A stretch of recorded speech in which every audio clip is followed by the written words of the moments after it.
Hi, everybody. Thanks very much for joining us. For those of you who don't know me, my name is Peter Llewellyn. I run the resources services at Medcoms, networking.com and the associated websites. So do have an explorer of that if you've not been there before. There's lots of activities going on, lots of resources for people who work in and around the global Medcoms community, by which I mean basically medical education, medical communication, medical publishing, and lots of information for those of you who might want to join the business as much as for those of you in the business. And in particular, if you're looking for a career in Medcoms, you'll find lots of interesting information at first medcomsjob.com. And I should mention NetworkPharma TV, where you'll find hundreds of videos now, many of which are recordings of webinars like we're doing today. So lots of resources. If you've got any interest in Medcoms at all, please do go and have a look. Today, absolutely delighted to have Kathryn and Steph online, and we're talking about freelancing in Medcoms. So again, I should make it clear, there's a little plug in there. The Medcoms workbook is a specific service that I run. Basically, if you're looking for freelance support, you can send me a message and I can send it on to the best part of 200 freelancers. If you're a freelancer working in Medcoms, you can join up and become part of that service. You get the work opportunities, but also importantly, it's about networking, education, support, and so on, which I think is a very important part of it and a very important service, as it were, to people working in freelance land. At least that's my belief. Kathryn and Steph are going to tell us a bit about freelancing and talk about the challenges they have and the delights of freelancing. I'm going to just put in a little plug to begin with that we have just published. I will show it, although it probably doesn't come over so well, but we've just published the guide, which is making it in my own business, a guide to being a freelance writer in Medcoms. And Kathryn, I'm delighted you're here. You are the author of that guide. So I'm going to ask you to kick off by introducing yourself, and then we'll hear a bit from Steph. But Kathryn, you start by telling us a bit about yourself. Okay. I've been freelancing now for 12 years, based in the UK near London. Originally, I worked in pharma, firstly in clinical research and then latterly in medical writing. And I work across Medcoms and regulatory writing as a freelance. The pandemic hasn't really affected my workload, other than I'd say it feels like there's even more work out there than normal. So it's been a pretty busy year, really, including some COVID work as well. So, it was interesting hearing friends now working from home. Obviously, you're grateful that you're set up as we are as freelancers at home. So, yeah, been interesting times, but good work-wise. Great, thanks. And I should say, and people watching this might be interested in going back, last year we did a similar discussion like this. I think there are a couple more people online with us. So this is a slightly smaller panel, but Steph and Kathryn, you were both there last year. And I watched it recently and thought it's interesting looking back on that, because we were right in the middle then of this sort of like, what the heck's going to happen to us? And it's interesting perhaps to look back and think and watch what we're saying, and then think and watch what we're saying today, because things are different maybe than what we expected. Steph, go on, tell us a little bit about yourself. Yeah, I've been a freelancer for 2 years, almost 2 years now. I started pretty much right at the beginning of the pandemic, so I don't really have any pre-pandemic freelance experience. Before I was a freelancer, I worked as a medical writer. I worked for 2 separate agencies for around 8 years in total. Before that, I came from quite an academic background. I did a PhD and a postdoc in oncology, and I also did a couple of years working for the NHS in a clinical lab. Yeah, so I would say the same as Kathryn, that it's been an incredibly busy year. I've got more work than I know what to do with, to be honest. I can't really compare it to pre-pandemic times, but it seems to me to be getting busier year on year. Okay. So a couple of themes in there we can keep going back to. It is very busy as a freelancer. And okay, Steph, you can't compare and contrast, but let's just talk about that aspect of it. Kathryn, you talk a bit about it. We used to talk about feast and famine. I mean, what I'm trying to do today is get some insights into what practically life is like as a freelancer. So at the moment, everyone I know is very busy, or certainly everyone tells me they're very, very busy. And it might be that people wanted to go into freelancing goes, everyone's so busy, there's loads of work, let's just get out there and do it. Let's just explore that one a little bit, and let's just put some realism into it. Because as I say, we used to talk feast and famine. So just talk a little bit about how things can work out in practice. You're not literally just guaranteeing you're going to carry on working week in, week out when you want to, are you? I think it's interesting because everybody, before they go freelance, I think the first thing you think of is, oh goodness, am I going to get enough work? And very rarely do you think, what happens if I get more work than I can actually deal with, which can also happen and does happen. on occasion. So I think that's really important. We always go to the negative, but actually there's the other side of it, which is that you can end up working all hours and having too much work, and it's learning to say no. But I think there is an element still of feast and famine. Even if you've got regular clients, sometimes they have quiet periods in their projects, and it's just learning not to panic and just, know that often it works out that you have a quiet period when you've got busy periods going on in home life. So it sort of balances itself out, I find. And as I've been freelancing more and more, I think work comes in more and more through word of mouth. I have done cold contacting clients in the past when I first started and didn't really get a huge amount back. But I think as I get more experience, work comes in more and more through word of mouth. But it does still fluctuate slightly. But I think certainly the last 2 years, I've found it's been a good kind of life work balance, I suppose, in terms of the amount of work that I've taken on. But can I I don't want to put words in your mouth, but I mean, I think what you're sort of saying is you have to manage that a bit, and it sounds like you are managing it a bit, and I can't quite repeat back to you the words you just used, but it was like, it's the work I take on. Yeah, I think management maybe it's as you become more experienced, I don't know, you learn which projects work for you, and so I think you can become, when there's plenty of work out there, you can perhaps become a little bit more selective about the work that really is things that you enjoy doing and you're best at. And also, if I can put it bluntly, the clients that you want to work with. Yeah, absolutely. You live and learn on that one. And to some extent, that is part of the point of being a freelancer, is that you do have that degree of choice, which is important. Steph, how do you find it? I mean, and slightly, well, the same basic question to you: have you seen that feast famine type approach? Have you found it's possible to pick and choose a bit? It sounds like you're very busy, so maybe the opportunity to pick and choose is more so than normal. But just again, and what's it like compared with what you expected it to be like, I suppose, is the question. It's, in terms of how I expected it to be like, it's much busier. There's much more work available than I thought. I think my main concern when going freelance is, would I have enough work? And now I'm in a position where it's, who do I turn down? Because I could, sometimes I could book myself 2 or 3 times over at the moment. And yes, I can be selective and choose which projects I want to work on and which clients I want to work with. Having said that, I would say it's not always sort of smooth during the week. It can fluctuate across the week. And I think we all experience the Monday morning waiting for work to arrive. And that just naturally comes from people not in-house, not having the time to send the brief yet. But then you can end up like waiting for everything to come in at the end of the week and having a mega busy Thursday and Friday, having been sat twiddling your thumbs on Monday morning. And I think no matter how much work you have booked in, that can happen. And it's just a part of freelancing. And I don't think you can sort of mitigate it a bit by being a bit more proactive the week before and, just putting your hand up and saying, I'm here, send me the work so I can get started Monday morning. But to an extent, I think it's just a natural part of freelancing that there will be busier periods and quieter periods. It can be a surprise, can't it? Because even if people rationally think this through, if you're sitting there at your desk, busily working on a project, having got your afternoon booked for someone else or tomorrow's booked for somebody else, and that doesn't happen, that can be a real sort of like, you sit up and what the hell happened there moment. But how do you do the work and make sure and manage the pipeline, as it were, or how do you go and business develop, or even just manage stuff that's supposed to be coming through at the same time as you're concentrating on a manuscript? I mean, that there's a basic dilemma in there, isn't there? Because you can't be 2 people at the same time. You've got to do the work, but you've also got to stack it up. Do you see what I'm saying? I mean, Kathryn, have you got any thoughts on, or any advice to people about how they manage that sort of aspect of the challenge? I think it's exactly what you say. It's being aware of that we are running a business, and therefore you have to bear in mind that you are covering several different roles. It's not just client management and writing. You have got to manage a business.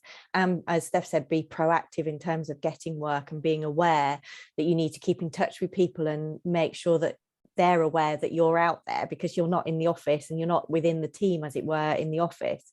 So it's just finding ways of communicating with clients to make sure that they remember that you're out there. And I mean, I haven't done it for a while because I haven't needed to, but when I started off, I did send a quarterly newsletter to clients, and every time somebody contacted me about work or possibly working with them, if I couldn't do it, I would say, can I keep you on my mailing list? And it was interesting that just sending a newsletter, and it was quite chatty, it wasn't necessarily all work orientated, it just jogged the memory of somebody, and I would get some inquiry about a project having sent that newsletter out. So it's just being aware that you do have to do that business development and setting time aside to do it. And Jacob's just asked about how do you go about marketing your services. So let's just pursue that one a little bit further. I mean, and accepting the fact you both said you're very busy. So the immediate answer is, well, I don't have to because it's all coming through the door sort of thing. But Kathryn, you're further down the line. So let's just cover this off. You know, what you're sort of saying, if I'm getting the right message, is you've got a lot of experience, you've got a lot of contacts. Yes, you've done some marketing, but to some extent it's word of mouth, it's people you're networking with, and the work rolls on. Is that fair? Yeah, I would say yeah? that. Yeah. So you're not going out cleverly marketing yourself because you frankly don't need to. No, not at the moment, but I think there's always in the back of your mind that things can change. You know, as we've found out in the last 2 years, the world can change very quickly and unexpectedly. And I think in the back of your mind, you're always thinking, where's my next project coming from? And it is just having tactics like being present online or doing things like this, getting involved with networks. I've been involved with MWA as well. So it's just putting yourself out there, really. Okay, so let's just cover that one off. So, and let's give people a few pointers if they don't know. So, I mean, I run the workbook service, so that's my little plug, and there's a sort of a network and there's a service there. was obviously a good place to go, or any of the other associations of medical writers. A lot of this conversation is around freelancing and medical writing. Some of the conversation will be specific to writing, some of it more general about freelancing. I'd like to keep it as general as possible, but let's use the freelance medical writing bit of the conversation. So AMWA, the two AMWAs, you know, organizations like that have freelance forums and so on, don't they? LinkedIn, I'm sticking with Kathryn just a moment, Steph, I'll come to you. But LinkedIn, Kathryn, have you found that, is that an important place to make sure your profile is there and up to date? And do you join in with conversations, discussions, LinkedIn groups, things like that? Again, more so when I was starting out than I do now, probably a bit lazy now. Although checking that the profile is up to date and checking in, probably not as much as I did, but certainly very much aware that that is a really good place. It's knowing where your clients kind of hang out, if you like. So certainly for medical writing, I tried Facebook to begin with and there was nothing there. It's knowing where they hang out and look for medical writers. And for me, it's kind of LinkedIn, the more professional social media platforms. Okay. And I'll be very rude if I'm going to be rude to anybody in the audience, and maybe somebody who's going to scream at me and they can put something in the chat box or something. But occasionally I meet freelancers who do not want to have a LinkedIn profile, do not have a social media presence. And I go, why? I mean, I sort of go, even if you know the people that you're working with, there's going to be a point at which you meet somebody or talk to somebody who doesn't necessarily. And speaking for myself, if I see or meet somebody I don't know or have contact, I go to LinkedIn and I go, do they exist? Are they real? You know, do they look sensible before I then talk to them? And I don't understand that bit. But I mean, I just wondered whether would you just agree with me that you should have a presence, because if nothing else, it's somewhere for someone to check that you're credible, sort of thing. I'm hoping you're both going to just nod at that one, but there might be someone in the audience who's screaming now. And if you want to put a different point of view, then obviously you're welcome. Steph, let's flip to you. You're newer, so I suppose the question becomes, you know, particularly as you start the business, and maybe even only 18 months in, 2 years, is marketing a bigger problem for you or a bigger challenge for you? Is it something you spend more time with? Are you aware of that, or because of what you said, you're so super busy? What's the point? And how? I don't know. I don't want to put words in your mouth, but talk a little bit about the marketing from your point of view and what you've done to go out and get business. So the main things I do, I wouldn't say I'm particularly proactive at the moment. I keep my LinkedIn profile up to date, and I agree with you, Peter. I don't know how you can be a freelancer without having an up to date LinkedIn profile. It's the main way I think people find you. I have a website that occasionally I update, just providing more information about me, really, about my experience, the types of projects I work on, publications I've completed, things like that.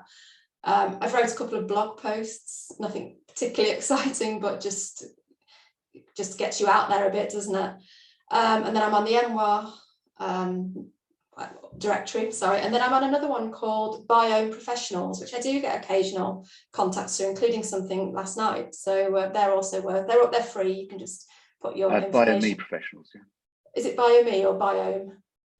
Whichever. I'm gonna I'm going to do that. In fact, this is very embarrassing, and now I'm being recorded. But if I've got that wrong, I'm going to be in trouble. It's biomeprofessionals.com. Yeah, sorry. Okay. Yeah.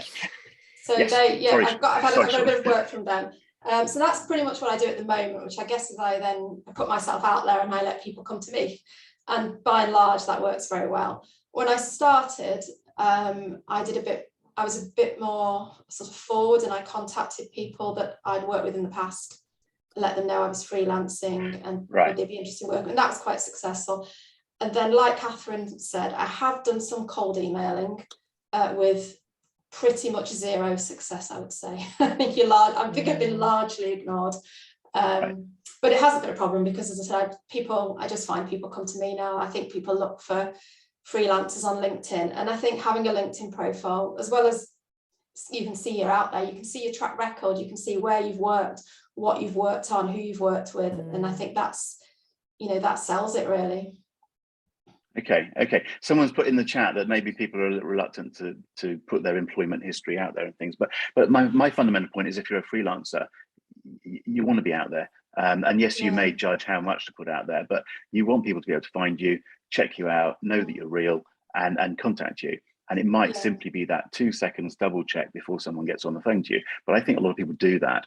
And I'm surprised. Having said that, okay, so Grace is coming in with, again, it's a comment that's been put in before, a disadvantage is being inundated with invitations from recruiters. And again, I don't want to be too flippant about this, but if you're a freelancer, accepting the fact that everyone says they're very busy at the moment, but it's not a bad thing if you're on people's radar screens. And recruiters are not necessarily a bad source of work. And you can very quickly delete or say no thank you, or set yourself to be not contacted. So my answer to what Grace is saying is basically, so I get spam by all sorts of people, and I don't get upset about it. I just delete and move on. But actually, I think it's better you're out there than not out there, I suppose, is my simple answer to that. So there's a couple of comments around that. And this is the sort of conversation which can become quite fun if you've got a group of people in the room, because different views come out a little bit more strongly, sort of thing.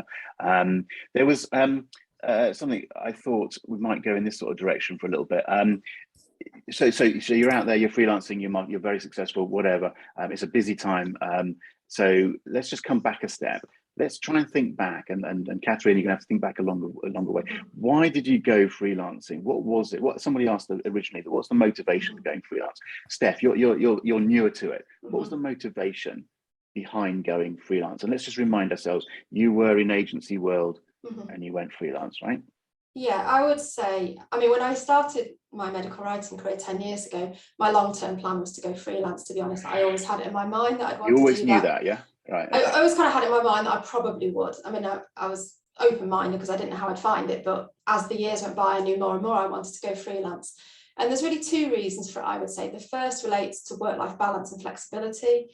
I can set my own holidays, I can take time off when I want, I can finish in the middle of the afternoon and then catch up later in the evening if I want to go out, if the weather's nice and I want to go out somewhere, all kinds of things like that. That's a big reason. The second reason for me actually is that I love writing and doing, and I'm not so keen on management and line management and internal meetings and capacity management and all the kinds of things you get drawn into when the more and more senior you get in-house, the less actual writing you do, and the more meetings you attend. And it wasn't really for me. And what I love about being freelance is I predominantly just write. We were saying earlier, I don't really go to many meetings these days. I just write. And the sort of work I like doing is I like publications, and I love to write publications. And I'm never happier than when I'm sitting getting a publication together. So that's why it suits me. And you're getting paid for what you do? And I'm getting paid, yeah, for exactly. Not being flippant, but basically the work you put in equals the money that comes in, sort of thing, which is. Yeah, and to be honest, it is more profitable than working in-house. Okay. Certainly at the moment it is. Okay, so life-work balance and degree of control, and so on. Kathryn, go on, same sort of question to you. Can you remember what was behind moving into freelance world for you? Yeah, very similar to Steph. Definitely identify with the management. The more senior and the longer you were, I was in big pharma, and you just become further and further away from the work you actually enjoy, and it's more about managing people, which is just not my cup of tea at all, really. And also, I, similarly to Steph, had always got in the back of my mind that I might freelance at some point. And then it was really a push to be more at home. And I was interested in the business side of things as well. I had thought about becoming freelance when I was doing clinical research, but I remember talking to a more experienced colleague who had gone freelance, and she said, I would say, unless you're interested in running a business, I wouldn't do it, because there's a lot of that on the side that you don't realize. So I just got to a place in life where I just thought, actually, I'm interested in this and I just want to be at home. I don't want to be commuting in. The commute was getting harder and harder, and I just wanted that flexibility and to be more at home. Yeah. I'm going to push you a little bit. Both of you said the same thing, and I'm intrigued because I don't know whether you realize whether you said what I heard. Maybe I heard wrong, but you both said you, to some extent, you always knew you wanted, or you always thought you'd want to be a freelance before you started the work. So what was it about freelancing in the days when you didn't know really what you were doing, or you know, what was it? What was there, some picture in your mind of what freelancing sounds great because, and then you sort of, you see what I mean? I'm trying to get at, why would you know you want to be a freelance before you've actually got into the business to find out if you want to be a freelance? Am I making any sense at all? Can you say anything about what you remember of what your thoughts were at that early stage? Yeah, I can if you like. So when I went into medical writing, I wasn't that young. I didn't go in it straight from my degree. I was already over 30. I already had one child. I'd been working a 9 till 5 role for, well, and more really for quite a few years really post my degree. I was sick of that kind of lifestyle really, of dashing out the door, commuting here, there and everywhere, running to nursery, running to work, running back to nursery, running home, work, trying to catch up later. You know, I as the kids get into school, it's hard work with trying to organise holidays that fit with school holidays and husband's work holidays and so on. So for me, the idea of working from home in a job where I didn't have to commute, where I could do school runs, where I could work a little bit in the evening or at the weekends if I wanted to make up time, where I wasn't tied to somebody else's timetable, was enormously attractive. Okay, so I mean, that all makes absolute sense. Life-work balance and all the rest of it, and you could see Medcoms, medical writing, opening up that opportunity to end up in that position. So that all makes some sense. And Kathryn, would you be, you're nodding along? So that similar sort of idea. I think for me as well, I started off like Steph in the lab and did a PhD, and then went into it as a research chemist actually, and it just, I can remember being really unhappy, and then clinical research seemed to come up, and that gave me the flex. It was interesting that it gave me a flexibility, an opportunity potentially in the future to be freelance, because I'd spoken to a few people who had done that, and I think that was just in the back of my mind. And then when life kind of gave me the opportunity to do it, you know, and by then I'd moved into medical writing, it just, that flexibility, and I have horses that I compete, so it gave me that opportunity to go off to competitions when I wanted, and still work, like Steph said, in the evenings and weekends. It didn't bother me because it was my work sort of thing. I was in control. No, absolutely. So but okay, so life work balance is going to be a constant theme, and control and independence and so on. There's that context that I will always sit here and just say there's context here, because you've got to survive. So there's a balance to be struck. You've got to do enough work and profitable work in order to achieve this life work balance that you're all after. I love the point that you keep making, Kathryn, and I will always keep making, that this is a business and you've got to go in with a business hat on. And there's a number of questions coming in. There are quite a few questions, guys, so keep them coming, and we'll try and cover off as many as we can. But let's dwell on the business side of it. I just really think this is so important. I meet medical writers who want to go freelance because they want to write and they don't think about the business that they've got to run. So can we talk a little bit about that? And Steph, I'm going to start with you again. I'm sorry, but you are newer to it, as it were. So I'm being a bit rude, but you'll remember maybe what did you sit there and think I have to do in order to be a freelance? What were the bits that you thought through? And was there anything that you didn't think through that you should have done? Okay. If you see what I mean. As I said, I've been thinking about it for a long time. But not really seriously. And then as 2019 drew to a close, I was much more sure that this was the way I wanted to go. I felt I had enough experience in-house now to do it. So the first thing I did was I made an appointment with an accountant, a local accountant, and I went to speak to him about setting up a business, what would be involved with, you know, tax and VAT and everything really. And that was really, really helpful, and I would really recommend that. And it was free, to be honest. He didn't charge me for his time. He was selling his service, I guess. So that's the first thing I did. The second thing I did, kind of in parallel actually, was I actually reached out to people I knew who I thought could be my potential clients to see what work was available. because you're right, I need to make a living. I can't not earn any money. So I would never have given up my full-time permanent job if I didn't have at least something reasonably tangible to go to. I mean, nothing's guaranteed. The people who said they had work for me might not. Yeah. So, but those are the two main things. I looked at what work was available to me, and I looked at what might be involved in setting up a company and whether to go sole trader, limited company, all those kind of questions. And then I was all ready to hand my notice in, and then the pandemic struck, and the pandemic pretty much struck the day I was handing my notice in. So I kind of held off for a month or so. Did you hold back? Yeah, well, literally, I was building up to handing my notice in when there was the news that Boris Johnson would be making an announcement today, and I was like, I don't think I'm going to have my notice in. But anyway, basically I kept in touch with these potential clients, and they, basically convinced me there was still plenty of work out there, and it became clear, I think, quite quickly that the medcoms industry wasn't going to die a death, and then it was going to continue to keep going. So a month later, I took the leap and did it. In terms of anything I missed, I'm not really sure there was anything, to be honest. I feel like I was pretty well prepared. I did a lot of reading as well. I looked everywhere I could on the internet for anything I could to do with freelancing. Right.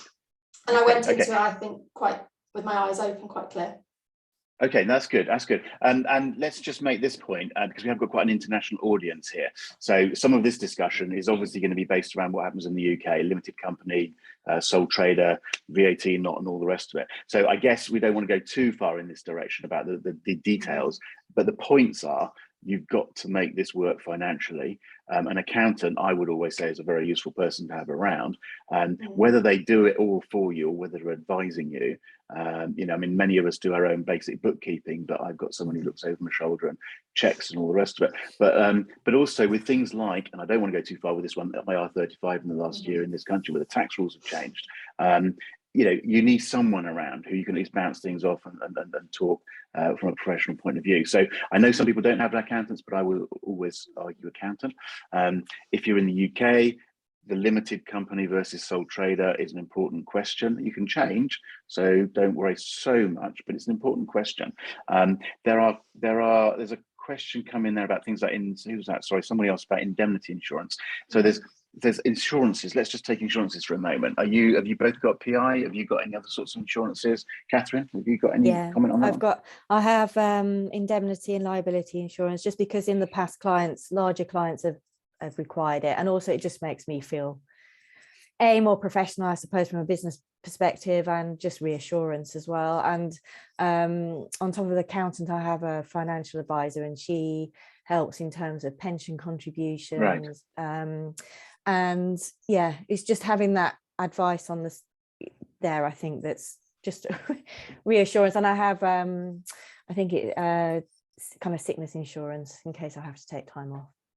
Okay, so again, this is going to be very individual. Tasha's asking about pension, holiday pay, and so on and so forth. If nothing else, I suppose I'm just hoping that this sort of discussion makes people think about these things. It's not difficult to start as a freelance. Someone said, what's the startup costs? Well, you can stick your hand up tomorrow and go, I'm a freelancer. And in this country, you can be a sole trader, so you can literally just stick your hand up and go, let's start working. But it's not quite as simple as that once you get going and you start to realize this is a business and there are things you have to do. But there's not really anything to stop you. It's just a question then of how you should work best for yourself. And there are smart ways of working and not so smart ways of working, I think. But a lot of it also, and again, Kathryn, you touched on that, your clients dictate it to a degree. So, I mean, Steph, on that front, have you had clients dictating, you have to have PI, professional indemnity, you have to be VAT, you have to be limited company, and so on? Is that sort of message coming through, at least from some of your clients? Yeah, I mean, it's variable. Some definitely require PI insurance. And I do have it. Some don't. No one yet has required any kind of public liability insurance. I think people I spoke to seem to think that's more useful if you're more project managing, going on site, that kind of thing. No one has specified I have to be VAT registered, although I am. And I think the limited company, yes and no. I think some do prefer limited companies, whereas others actually prefer sole trader now with the IR35 regulations. So it's a mix, to be honest. It depends. It's a mix. And it is fascinating from my point of view, talking to different freelancers. I mean, I've got 2 of you online today. A year ago, we had 4 of you online. I've had recently a meeting where there's 20 of you in the room. Everyone's experiences are there's a similarity, but there's a lot of differences between your, and I think that's one of the things I will always be arguing. If you're freelancing or thinking going freelancing, talk to a bunch of people. Don't just think your own little view on how it works, and it might work very well for you, is the way it works. Talking to people brings up other ideas.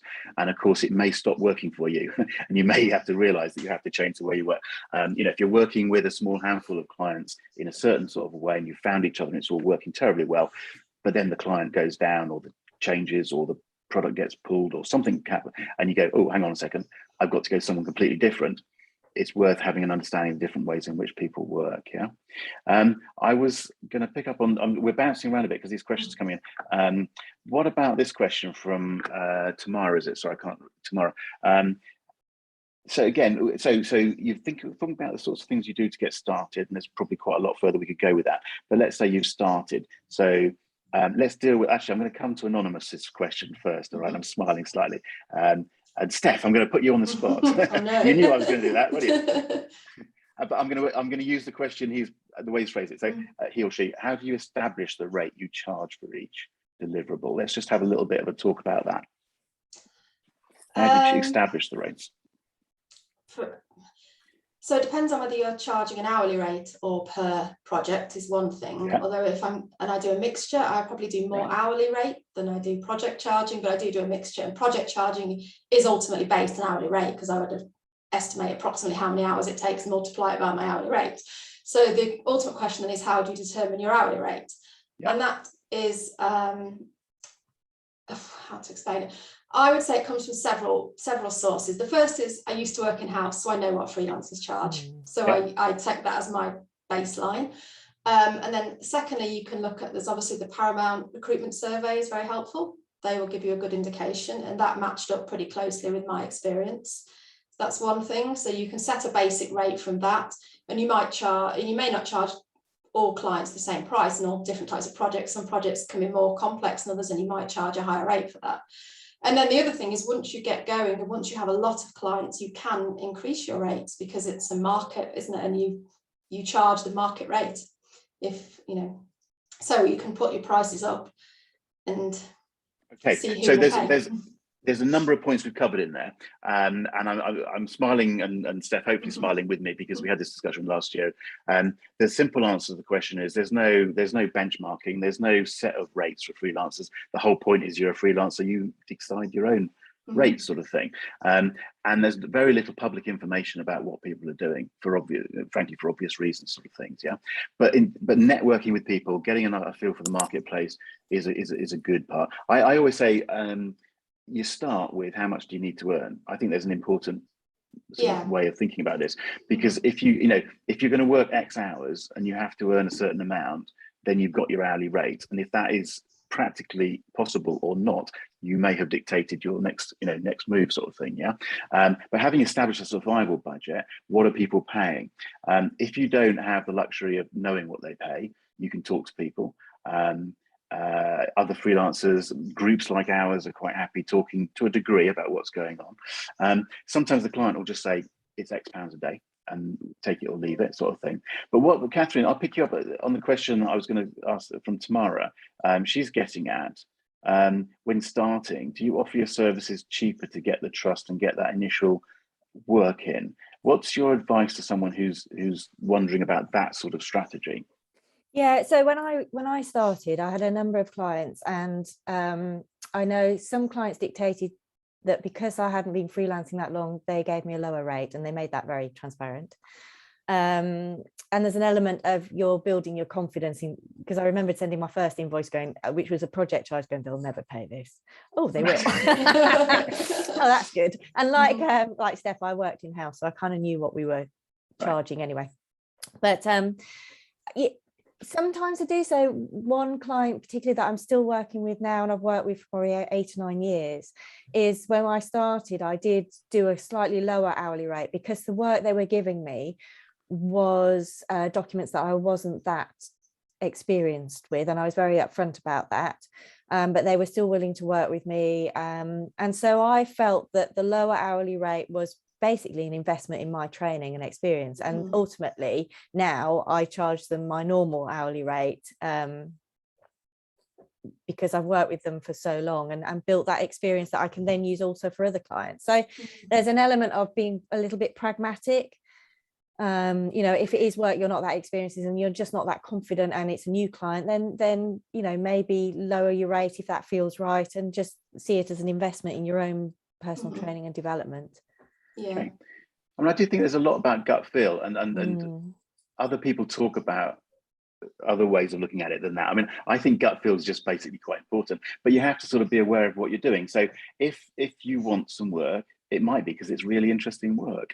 So why not push it out a little bit and go, well, actually, I'd just really like to do that. Or it trains me in a new area, or it gets me exposure to something new. There's lots of reasons why it's not a silly idea to go, well, actually, I'll go in at a lower rate. The problem, which people will be very quick to tell us, is that if you go in at a low rate, it can be very difficult to up your rate. And you may get a load of work at a low rate, never be able to push yourself up and never be able to get out of that. So again, I think it's probably just important people think about the fact that, they're running a business, you're going to take the blows as well as the credits, sort of thing. You've got to live with what you decide to do. You've got to learn to negotiate a bit and think around something. And ultimately, if somebody really wants you for whatever reason, that can put your value up quite significantly. And it's silly not to go with that, as it were. But it's very easy I always think it's very easy to say, well, I got that job, I probably could have charged 10%, 20% more, but you'll never know. And you didn't get that job, so maybe I'd have got it at 10, 20% less, sort of thing. But you never really know. And there's a bit of a game that goes on. But you have to understand that you are part of that game. And it is about running a business. And of course, at the other end, the client may have people up and down the chain. They're part of a game as well, sort of thing. But there is quite a lot of flexibility around it. And I know there's a strong argument to say that nobody wants anybody to publish a set of rates for freelancers, because that would mess everything up for everybody. And that's from all sides of the fence. Yeah. So what was interesting, and I'll go as far as simply saying that we had a meeting of the workbook. The Medcoms workbook is the service I run, and we had a meeting a couple of weeks ago. Both of you were there, and there was a discussion about rates, wasn't there? And the interesting thing was, it was quite open, and it ended up with people probably agreeing that most of them could up their rates a bit, if they were a bit braver, and because there is a demand and so on. And actually, I thought that was interesting, partly because it was that sort of open discussion amongst a group of peers. And if you don't have that conversation, then again, you're stuck in your own little world, doing your own little thing, which works for you. But there's no harm in going, maybe I could put my rates up a little bit, but if you know that other people are charging a bit more and so on. It's been interesting in the last couple of years. I mean, I think a couple of years ago, if we had that same meeting, people would have said rates haven't changed very much for a long time, and there was a certain degree of moaning about that. Whereas this time it was, no, the rates are going up because they need us and there's a lot of work going on. Again, it's very difficult to make, be very much more specific than that. But it is a negotiation point, except for those clients who say, no, you've got that much money and do you want it or not? Somebody's saying, a couple of good questions from Sandra and Alan. Sorry, I'm not quite sure. Okay. Someone just talking about, okay, there's a whole area in here then. So you're now a freelancer, you've worked out your rates. I know we're skipping over some of this very quickly, but what about training and staying up to date? How much investment do you put into your own training and development, Kathryn? Yeah, so again, that was a key point when I went freelancing, and that's where MWA was particularly useful for me with their workshops on all sorts of aspects of medical writing. And also I joined fairly soon after going freelance, I joined a local networking freelance group who were actually all clinical research, and I still go to this day. And that has proven really helpful in terms of getting work, and also just talking about business stuff, knowing that you're not on your own. And they do GCP updates, and we've had a variety of speakers. Well, like your meetings too, Peter. It's just going to different places and business forums and medical writing specific forums, and being aware that you do need to have a training log, and you do need to. Again, it's that changing that mindset of being an employee where that kind of thing is done for you, to being proactive and being the manager. You're a business owner, and therefore it's your responsibility to do it. It's also a mental thing, isn't it? Because I mean, so again, I will just be very straightforward. I meet freelancers who say I don't do anything to train myself, because if I need to, I'll then deal with it, or the client will train me, or whatever. And I take a different view. I think you have to do a certain amount of investment in yourself to stay up and to stay ahead of the game. But Steph, what's your view on that sort of area?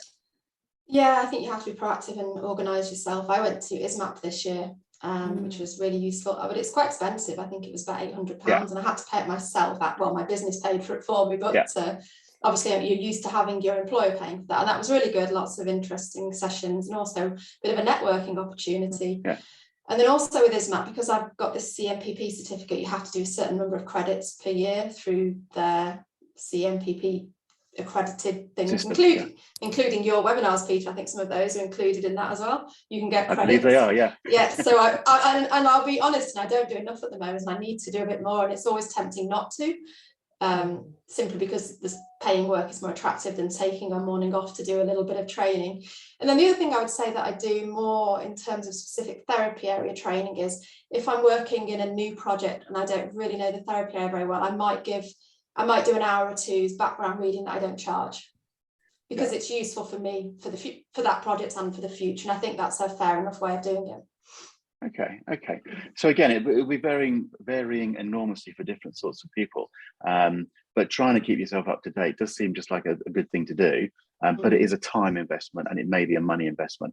And as you touch on, Steph, going to some of this stuff can be very expensive. If not the actual cost of the ticket, as it were, the cost of going there, travel, whatever, and the cost of not doing the work for a day. But again, I'm going to keep using what Kathryn started with. This is a business you're running, and there aren't many businesses that don't invest in their staff and themselves and their training and all the rest of it. You get to get the balance right, but it does hurt, doesn't it, Steph? Like you've implied, you go to an ISMAP meeting and don't think about the cost because the client, the employer pays for it. You go to the ISMAP meeting as an individual and you go, oh, hang on a second, that's a check that I'm writing out, or whatever. Even if it's my business, it's still my money, sort of thing. So there's a mentality thing that you have to sort of get into. But there are lots and lots of different opportunities to learn and meet people and network and to learn stuff. And a lot of free stuff, frankly, that I do and provide, but lots of very good stuff around. And I would just encourage everyone to use as much of it as they can. But isn't there some advantage? Well, I'm trying to think what my accountant has said, because there is training budget or training costs are treated differently, aren't they, from a tax perspective? I'm getting myself into a bit of muddy water here, but I mean, to be frank, your training costs ought to come off your tax. It's tax deductible, as it were. So it's not necessarily as expensive as you think it is, but there's still that sort of moment when you write the check or whatever, now, and you go, that's my money, sort of thing. But again, it's about understanding the finance, understanding the business, and you're investing in your business. So that's and things like VAT, frankly. I mean, if you are VAT registered or not VAT registered, can affect the price you pay and things like that. What was the question? Sorry, I'm slipping over a lot of questions here. There was a question here about do you also work with Medcoms agencies as freelancers? Do you do it? Let's just tease that one out a little bit, Leah. So the types of clients you work with can vary. I think both of you have said, am I missing the point, that you work with Medcoms agencies, but you also work with end clients, as in pharma type clients. But there's lots of different sorts of people. You could work for an academic. I mean, again, freelancers work for lots of different sorts of people. Things like the economics come into it, because you might be quite expensive to work for an academic, for instance, as a freelance writer, whereas you might be very cheap for a pharma company or whatever. So you're judging that sort of thing, but you can work with lots of different people. And both of you are nodding, and both of you do work for different people, don't you? I'm not getting that wrong. And healthcare charities as well, healthcare charities. And charities and so on. And part of the fun of being a freelancer is you can pick and choose your work a little bit, Something else, how about niche? Okay, so Manuel's saying, how important is it as an aspiring medical writer? Well, let's stick with freelance, to choose a niche. How do you think it's important to have a real strong niche and say, I'm a medical writer that specializes in this? Or do you go, I'm a medical writer, I can do anything? I have more by kind of accident than that I have for that same client. I've ended up, that I was talking about before, where I started off on a lower rate. I've now seemed to be the only medical writer who can do a specific area that they do, which has worked very well for me. but I wouldn't say that I actively went out and thought about that at the start, really. But it's an interesting question, and one certainly that I've become more aware of, perhaps as I've become more experienced, that it's not a bad thing. Okay, Steph, have you got any view on that one? I'm not sure, to be honest. I would say I'm quite general in that I work across publications and all kinds of medical affairs projects. I don't do regulatory writing, and I don't do a lot of promotional stuff. I think a lot of freelancers are quite general, but you can be niche, and I think it just depends on your preference really at the moment, because you won't struggle to find work either way really. And then also in terms of whether you specialize in certain therapy areas. I like to do quite broad therapy areas just because I find it more interesting, but there are advantages to specializing. Obviously it's quicker and easier. And again, if we had a group of freelancers here, we'd probably find, relatively few in my experience specialize, but some do, in a therapy area, or for instance in rare diseases or something like that. But they believe that positions them uniquely, and that enables them to go into a client and go, well, this is exactly what I do. Some freelancers will specialize in publications as opposed to promo work and so on. Again, that can be very advantageous, or lots of you actually, part of the fun of it is doing different things. And a lot of you will have been in Medcoms agencies where you're sort of trained to do different things. So a lot of those differences come together in an individual, which dictates what the individual does, sort of thing. I'm just having a quick look at what happened at the bottom there. There's been a couple of questions coming about agency. Grace is saying, there must have been a question I've missed. So let's see whether we get ourselves into a little bit of a rabbit hole here. So in terms of experience, somebody asked, I think it doesn't matter who asked, whoever it was, but someone asked at the beginning, how many years experience do you need before you become a freelance? Now, there's no absolute answer to this, but I mean, Steph, you start, do you think, from your background, from your point of view, do you think a certain amount of experience is useful, and what sort of experience? Well, I had 8 years agency experience before I went freelance. I don't think you need 8 years, that's quite a lot, but I think you do need a certain number of years experience for two reasons really. One, so that you can complete the projects as they need to be completed really. I think without that experience you would struggle to know what to do really. I certainly would when I started. But the second reason is to have, first of all, to have enough contacts, and secondly to have enough of a track record. I like to think that people contact me because they see my LinkedIn profile, they see I've been, I have this experience, they see I was a scientific director in an agency, and therefore they probably they could probably make a reasonable guess that I know what I'm doing. And I think that's how you get that track record. I think it would be perhaps not impossible, but much, much harder to get started as a freelancer. Okay, and nothing's impossible, and everyone's different, and I'll say that very clearly. I will always remember one of the very first careers meetings I went to, and somebody, an academic, basically PhD, postdoc, I want to do freelance work, and I said, well, basically you've got to go into an agency in order to get experience, And a year later, she came to the same meeting again, and she said, I've been very successful as a freelancer, thank you very much. I didn't have to go into an agency. So, okay, what do I know? But there is an element of, and it does depend quite what you're talking about. So Medcoms agencies tend to want people who've got the direct experience, but lots of different people employ or commission writers of one sort or another.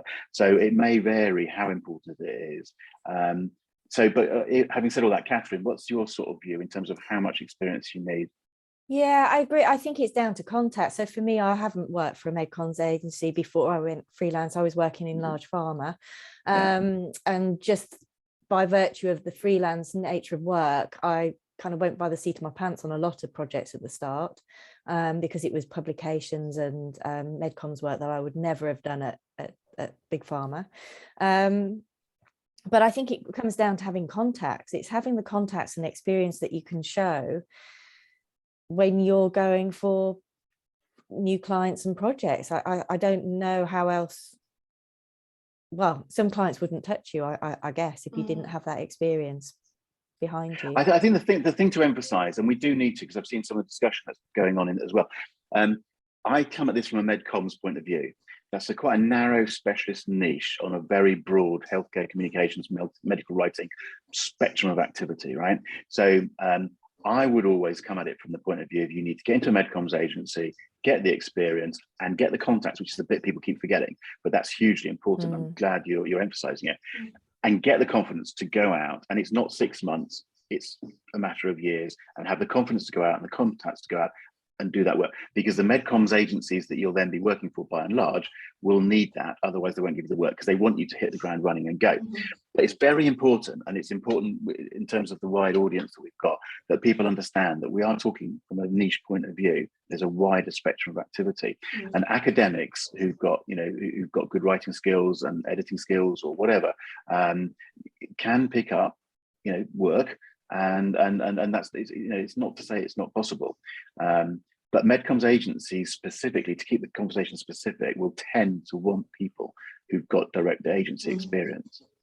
So just be careful with, hopefully just talking like this openly will allow people to get some insight, but just understand there's some options there. There's no absolute answer to any of this. I think the problem that I see is people going too quickly. And the problem is more about their lack of contacts and their industry awareness than the fact they can't write if they get the job.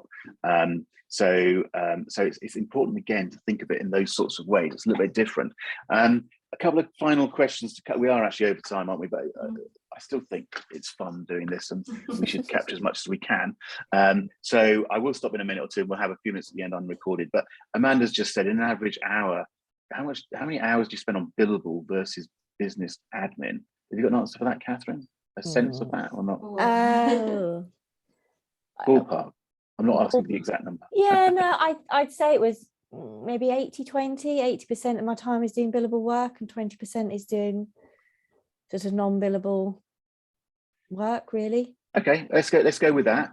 Steph, would you have a different number, or? I'd say slightly higher billable. I think I do 90-10. But obviously sometimes like the end of the month I'm be doing a load of invoices, and it can take, whereas other weeks I do almost entirely billable work. Yeah. I think the problem with being a freelancer is that strong temptation to do far more billable work and far less admin and business development, stuff like that. And actually getting that balance right is really, really important, because you can be doing all that billable work and then suddenly the product's on hold, the client moves, something changes, a pandemic happens, but hopefully it won't happen again. I mean, I remember 2 years ago when that pandemic hit, on the Monday morning, whatever it was, I was getting messages from people going, literally, my work's just stopped. It's just stopped.